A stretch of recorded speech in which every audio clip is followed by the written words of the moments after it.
유성님은 왜 MLOps 직무를 선택하셨어요? 머신러닝도 딱 까보니까 되게 분야가 많은 거예요. 처음에 봤을 때 아까 말씀드렸다시피 모델링도 있고 옵스도 있고. 근데 저는 약간 개발자로서 좀 장기간 업무를 진행하려면은 결국 시니어 레벨로 올라가야 된다라고 생각을 하거든요. 그럼 시니어 레벨은 매니징 쪽이잖아요. 근데 옵스는 결국 이 시스템 모든 걸 다 알아야 되는 직무예요. 결과적으로는.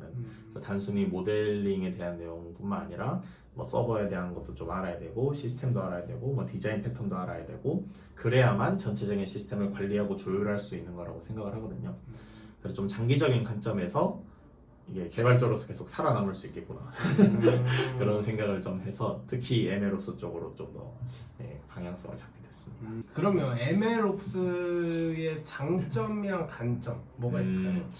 장점은 아까 말씀드렸다시피 일단은 미래가 창창하고요. 네, 그리고 이런 앱옵스 쪽은 좀 쉽게 할 수 없는 분야라고 생각을 해서 좀 경쟁률도 낮을 것 같다라고 생각을 하고, 이건 약간 좀 현실적인 장점이라고 말씀드리면 좀 이제 또 다른 장점은 다양하게 해볼 수 있어요. 저는 호기심이 되게 많은 편이라서 이것저것 막 건드려 보거든요. 그런 분들이 또 있으시면은 단순히 하나의 분야만 하는 것보다 좀 여러 가지 분야를 다 같이 알아서 그 지식을 융합시킬 수 있는 MLOps가 장점으로 다가오게 될 것 같고요. 단점은 지금 정보가 너무 많이 없어요. 네, 지금 막 이제 활발하게 진행되고 있는 분야다 보니까 약간 좀 표준도 없고 약간 정해진 틀 같은 게 없다. 네, 그러니까 물론 MLOps는 대략적으로 어떤 개념이고 이 개념을 이루어내기 위해서 어떠한 컴포넌트들이 필요하다 이런 거는 좀 잡힌 건데 그 컴포넌트 예를 들어서 CI/CD 툴을 어떤 걸 써야 된다 그럼 CI/CD 툴이 막 여러 개예요. 그 중에 약간 춘추전국 시대 마냥 지금 막 싸우고 있는 상태라서 어떤 툴을 선택해서 어떻게 해야 되느냐 그런 거에 대한 고민을 계속 해야 되죠. 네, 그래서 데이터를 엄청 적극적으로 찾아보고 정보들을 그렇게 좀 빠르게 일을 진행시켜 나가야 된다. 약간 머리 그런 게 아프겠네요. 네, 좀 계속 공부해야 되는 분야. 뭐 안 그런 분야가 없겠지만 유독 특히 좀그 노력하는 게 많겠어요. 네, 해야 맞아요. 될 게 많겠어요. 네. 약간 서버는 일종의 좀 오래된 분야잖아요. MLOps보다는. 그래서 정제되어 있는 정보들이 되게 많고 그래요. 어느 정도의 틀이 잡혀 있으니까 이게 되게 좀 길이 어느 정도 보이는데 이미 만들어 닦여져 있는 길인데 MLOps는 약간 비포장도로 같은 느낌. 그 일을 갈 수는 만들어 있는데 나가야 되니까. 같이 이렇게 좀 해나가면서 고민하는 그런 느낌이라서 그걸 좋아하시는 분은 오히려 힘들겠네요. 그렇죠. 그러면 요즘에 보통 하루 일과 어떻게 되세요? 요즘 저는 이제 재택근무를 하고 있고요. 그래서 아침에 일어나면은 몇 시에 일어나세요? 보통 이제 8시 일찍 일어나세요? 혹은 조금 늦게 일어나면 9시, 10시, 10시에도 일어날 때도 있고요. 보통 이제 9시 왔다 갔다 하는 것 같아요. 네. 그래서 일어나면은 오늘 할 일 네. 좀 정리하고요.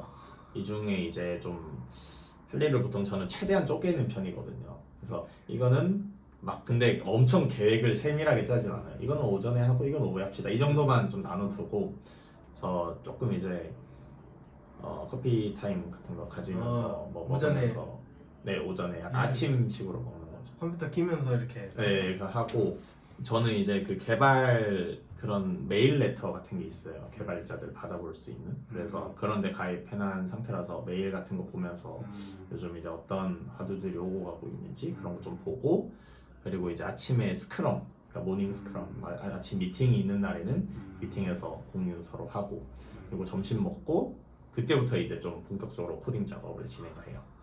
그래서 오후 동안에는 코딩 작업 진행하고 조금 이제 3, 4시쯤 되면 살짝 이제 힘들어지거든요. 그렇죠. 왔다 갔다. 네, 그러면 이제 뭐 산책을 간다든지 아니면 휴게 시간을 좀 자유롭게 찍을 수 있는 문화여서 잠깐 뭐 한 30분, 1시간 자리 비웁니다 하고 뭐 게임을 잠깐 한다든지 네, 그러면서 좀 쉬다가 또 저녁까지 하고 저녁밥 먹고 뭐 필요한 일 있으면 조금 더 하다가 이제 퇴근 찍고 그렇게 하는 거죠.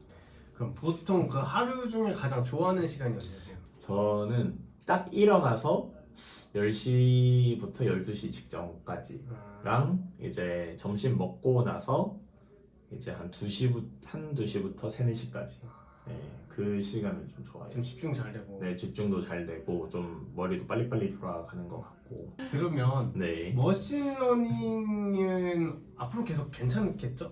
저는 앞으로 더 발전할 수 있을 거라고 봐요. 어떤 면에서 그렇게 될 것 같아요? 항상 제가 우스갯소리로 친구들한테 혹은 다른 사람들한테 하는 게 절대 인간은 컴퓨터를 이길 수 없다라고 말을 하거든요. 그러니까 전체적인 분야, 그러니까 살아가는 분야에서는 아직까지는 사람이 워낙 생각이라는 걸 할 수 있는 동물이고 그렇게 달라서 뭐 이길 수 없겠지만 특정 분야 있잖아요. 그쵸. 네, 그거는 이길 수 없다고 생각해요. 식기세척기 있잖아요. 네. 사람이 절대 못 이기잖아요. 그 양과 그 수준을 이길 수 없잖아요. 그러니까 로봇이 반복적인 작업 혹은 딱 정해진 작업에 대해서는 엄청나게 그렇게 효율을 낼 수 있는 분야라고 생각하거든요. 근데 머신러닝은 그렇게 만들어진 로봇이나 소프트웨어를 더 업그레이드 시킬 수 있는 그런 분야예요. 그러니까 이제 발전할 일밖에 안 남았다는 거죠. 그럼 그거에 지금 몇 %나 와 있을까요? 한 30-40%는 그러니까 인생의 최소 한 30-40%는 이미 대체됐다고 봐요. 네, 왜냐하면 지금 길거리 보면 가끔 이제 로봇이 싸주는 김밥, 로봇이 만들어주는 햄버거, 피자 이런 것도 다 이제 자동화, 기계 전부 자동화. 네, 우리가 직접 느끼려면은 과반수 이상으로 넘어가야 된다고 생각하고 아직 느끼진 못하지만 막 살갗이 와닿진 않지만 어느 정도 이제 성큼 들어와 있는 느낌이라서 한 30-40%로 보고요. 이 50%를 넘기는 것 중에 하나가 이제 그 무인 자동차 그런 쪽이 아닐까, 직접 우리 삶과 연관돼 있는 뭔가 그런 쪽이 아닐까 생각이 되네요. 그럼 그 ML 쪽으로 네. 주식 하나만 추천해 주세요. 유성님은 당연하게 머신러닝 쪽을 추천하시겠네요. 주변 사람들에게. 네. 만약에 그 사람이 정말 여기에 흥미가 있고 흥미가 조금 없더라도 버틸 수 있는 능력이나 그런 게 있으면 당연히 추천드리죠. 네. 그리고 아까 말씀드렸다시피 ML을 잘 하면 특히 모델링뿐만 아니라 이런 전체적인 걸 다 잘하면 그 CS에 관련해서도 모를 수가 없어요. 모르면은 못하는 느낌이에요. 네, 그래서 자연스럽게 모든 걸 체득하시게 될 거기 때문에 아주 추천드리죠. 그러면 네. 유성님의 앞으로의 그 커리어 계획? 네. 어떤 길로 좀 나가고 싶으세요? 저는 크게 두 가지 루트를 짜두거든요. 항상 하나는 지금 당장이고 하나는 좀 먼 미래예요.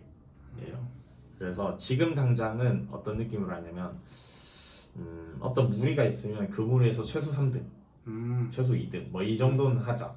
그러면 그 다음 무리로 올라갈 수 있는 찬스가 생긴다. 한 단계 업그레이드 할 수 네, 있는. 그렇죠. 그러니까 뭔가 엄청 장기적인 계획을 막 다다다다 세우는 게 아니라 아까 말씀드렸던 것처럼 그리드 알고리즘 마냥 지금 당장 최선의, 지금 당장 최고의 그거를 하다 보면은 점차 올라간다 해서 이게 단기적인 제 약간 좌우명이나 그런 느낌이고요.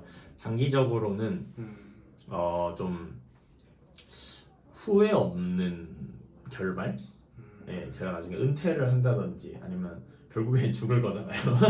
그러면은 후회 없이 그냥 웃으면서 끝낼 수 있으면 좋겠다 라고 생각하고 약간 그 두 가지를 항상 마음속에 갖고 이렇게 커리어를 짜나가는 느낌이라서 딱 직업적인 커리어, 목표 이런 건 없지만 이게 삶에 대한 목표는 어느 정도 정해둔 그런 느낌.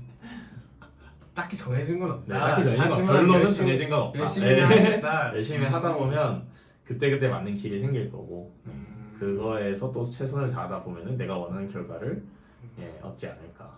그러면 이제 마지막으로 이 머신러닝 쪽을 갈까 말까 좀 고민하고 계시는 분들에게 혹시 한마디 해주시면 있을까요? 전공자분들과 비전공자분들이 이제 나눠서 말씀드릴 수 있을 것 같은데요. 전공자분들께는 머신러닝을 갈까 말까 고민이 되면 일단 가보라고 말씀드리고 싶어요. 왜냐하면 지금 개발자 시장이 너무 좋은 상태예요. 그러니까 사실 뭐 레드오션이다 블루오션이다 의견이 분분하잖아요. 근데 저는 아직 레드오션이라고 봐요. 왜냐하면 개발자라고 했을 때 정말 혼자 스스로 생각하고 프로그래밍을 하고 시스템을 만들어 나갈 수 있는 개발자는 얼마 없다고 생각하거든요. 블루오션. 네, 그렇죠. 블루오션. 블루오션에 그렇기 때문에 일단 시도해보고 안 되면은 그 경험도 좋은 경험이다. 일단 거기에 시도해봤다는 것 자체가 좋은 경험이라고 생각하고 특히 이제 신입을 노리고 계시면 더 좋은 경험이죠.